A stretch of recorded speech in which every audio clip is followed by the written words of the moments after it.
కేంద్ర ప్రభుత్వం ఇటీవల ప్రవేశపెట్టిన బడ్జెట్లో ఫండ్ ఆఫ్ ఫండ్స్ స్కీమ్ కింద స్టార్టప్స్ కు 10,000 కోట్లు ప్రకటించింది. అసలు ఫండ్ ఆఫ్ ఫండ్స్ స్కీమ్ అంటే ఏంటి? ఈ స్కీమ్ కింద స్టార్టప్స్ కు ఫండ్స్ ఎలా వస్తాయి? ఈ రోజు వీడియోలో తెలుసుకుందాం. కేంద్ర ప్రభుత్వం లేదా పెద్ద ఇన్వెస్టర్లు కలిసి ఒక పెద్ద నిధిని ఏర్పాటు చేస్తారు.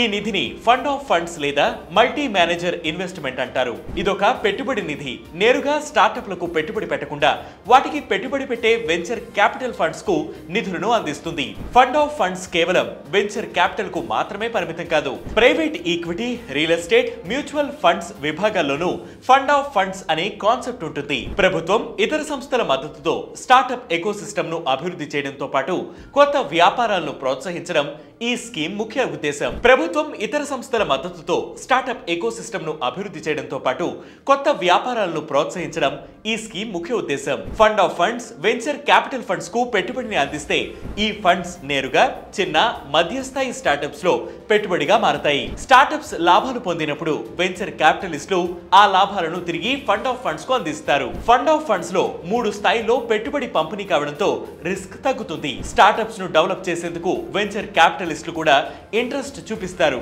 కాబట్టి లాభాలు పొందే అవకాశాలు పెరుగుతాయి.